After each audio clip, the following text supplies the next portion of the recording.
हमारे फ्रेंड्स हमें बोलते हैं कि अबे पागल हो गए हो क्या तुम लोग। सिंगापुर जैसी कंट्री में तुम्हारे पास सब कुछ है और वो सब छोड़कर तुम छोटे बच्चों के साथ कनाडा में जाके दोबारा स्क्रैच से शुरू करोगे।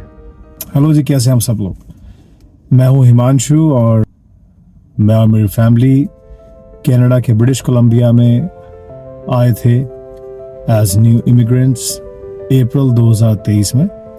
और इससे पहले हम रहते थे सिंगापुर में एज परमानेंट रेजिडेंट्स टू। वहाँ पे हम लोग रहे 15 साल, बच्चे वहीं पैदा हुए हमारे दोनों।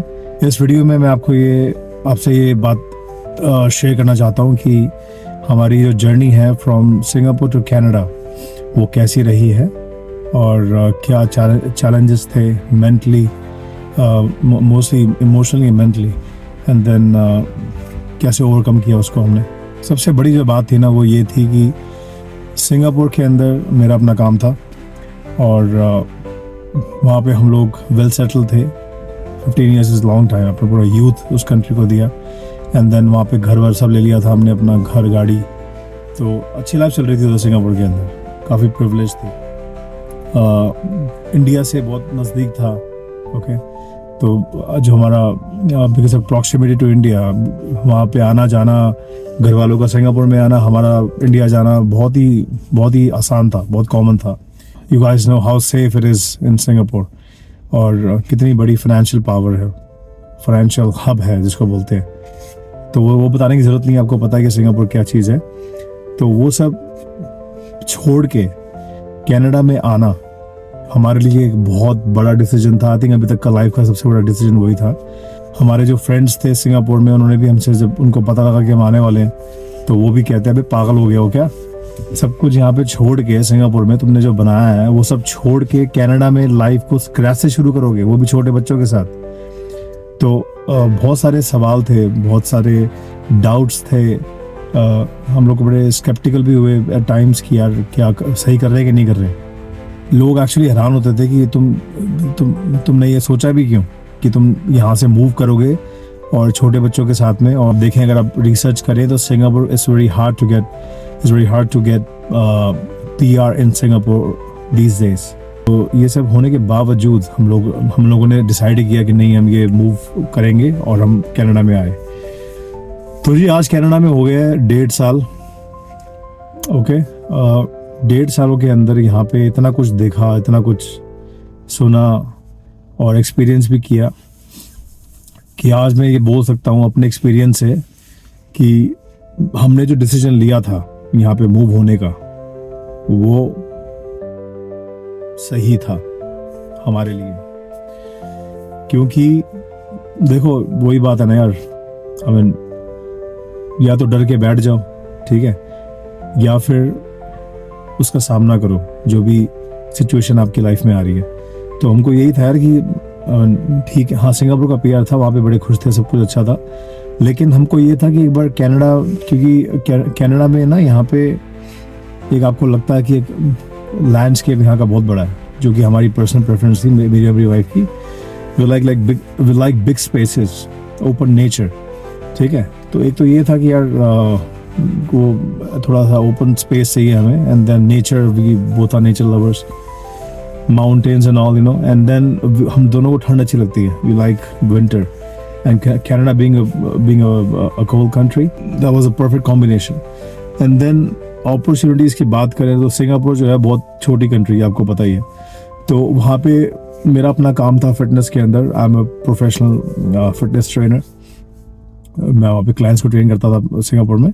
तो वो मेरा वहाँ पे काम था फुल टाइम।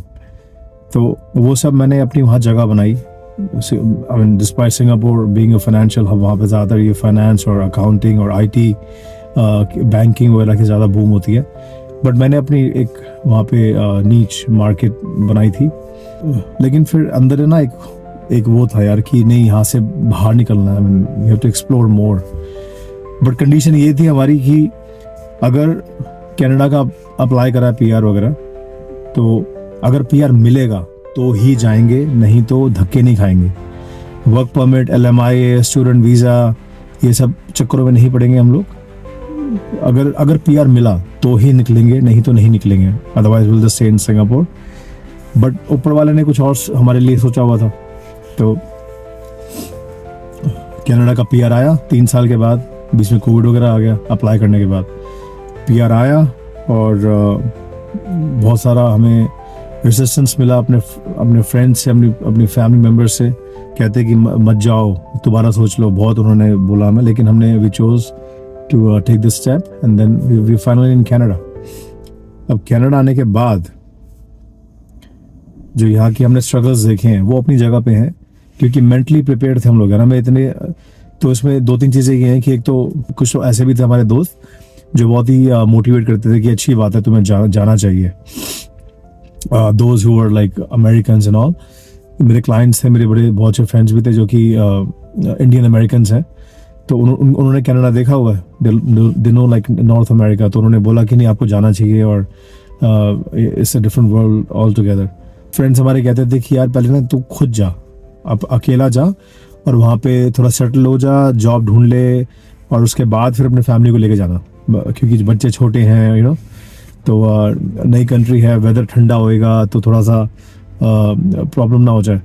तो पहले अकेला जा और वहाँ पे थोड़ा सेटल होके जॉब वॉब ढूंढ के और 6 महीने 1 साल के बाद फिर फैमिली को बुलाना। तो जी हमने ये भी, इसमें भी हमने कुछ और ही किया। हमने ये सोचा कि यार हमें जाना है तो इकट्ठे जाएंगे, क्योंकि यार यहाँ पे आने के बाद है ना, आपको एक मॉरल सपोर्ट चाहिए होता है। मैंने अपनी आंखों से देखे हैं यहाँ पे लोग टूटते हुए, आई मीन इमोशनली, क्योंकि कोई सपोर्ट तो है नहीं यहाँ पे। जो लोग बेचारे यहाँ पे एज स्टूडेंट्स आ जाते हैं या फिर जो वर्क परमिट पे भी आते हैं, यहाँ पे एक उनका एक्सप्लॉयटेशन तो होता ही होता है, ठीक है। वो तो 10 में से लगा लो 8 बंदों का तो होता ही है, ठीक है। चाहे उनको कम पे मिल रही है, कुछ भी है, किसी भी तरीके से, लेकिन वो तो होता है। तो अब यहाँ पे आके बहुत कुछ देखना पड़ता है आपको, बहुत कुछ झेलना पड़ता है। तो उसके लिए एक जो होता है ना फैमिली का सपोर्ट, वो बहुत ज़रूरी है। अब I mean we are lucky कि हम यहाँ पे इकट्ठे आ सके। और लेकिन अब मैं आपको ये बोलूँगा कि इफ़ गिवन अ चॉइस, अगर आप यहाँ पे आने की सोच रहे हो, आपको पीआर वगैरह आपका आ गया जैसे भी है, और if given a choice, if you can come with your family, I would urge you to come with your family, not alone. I mean obviously आप पूरा प्लानिंग करके आओगे, तो क्योंकि उसमें जो एक सपोर्ट होता है ना फैमिली का, वो एक अलग ही चीज़ है यार। जब आप पूरे दिन का जो आई मीन स्ट्रगल जो भी आप करते हो यहाँ पे आने के बाद, उसके बाद आप फैमिली को देखते हो, आप उनसे बात करते हो, तो आपकी जो आपकी परेशानी है ना, वो बहुत कम हो जाती है अगर ख़त्म नहीं होती तो ये वो चीज़ है। तो उसमें भी हमको था कि यार अगर जाएंगे तो एक एज अ फैमिली जाएंगे, नहीं तो नहीं जाएंगे। और क्या बताऊँ यार मैं, इसका एंड क्या होगा। तो लॉन्ग स्टोरी कट शॉर्ट, अगर उससे पूछे आज की डेट में कि did you make a mistake by coming to Canada, I would say no, fuck no man. क्योंकि यहाँ पे आने के बाद ना सीखने को बहुत कुछ मिला है। कनाडा में आके एक्चुअली आप वो चीज़ सीख लेते हो जो आपने कभी सोचा भी नहीं होता कि आपको कभी करने का मौका मिलेगा या सीखने का मौका मिलेगा। मेरे साथ तो ऐसे हुआ। अभी आपको अपने पाँव जमाने के लिए स्क्रैच से शुरू करना पड़ता है, उसका अपना मज़ा है यार। आई मीन बाद में बच्चों को सुनाने के लिए कहानियाँ होती हैं कि हमने ऐसे किया था, हमने ऐसे किया था, तो उसका भी मज़ा है। अब बट सबके बस की बात नहीं है, तो तभी बहुत ज़रूरी है कि सही माइंडसेट से आओ। मैं भी ऐसे पीआर यहाँ पे आया था और ये मुझे पता था कि यहाँ पे आके स्क्रैच से पहले घिसवानी पड़ेगी अपनी, इसीलिए I was open to do any kind of work in the beginning. और लकीली मुझे वैसा इतना कुछ वो नहीं करना पड़ा। मैंने ड्राइविंग की जॉब्स करी हैं यहाँ पे, एंड देन मैंने एक वेयर हाउस में भी काम किया हुआ है। अलग बात है कि अभी गवर्नमेंट जॉब लग गई है, सरकारी नौकरी। मेरा यही कहना है यार, मैंने अपने एक्सपीरियंस के हिसाब से कि अपने काम करते चलो। अगर आपको कुछ भी करना है यहाँ कनाडा में भी आना है तो अपना अप्लाई करो, जो भी है, बाकी उसके हवाले छोड़ दो जिसको भी आप मानते हो।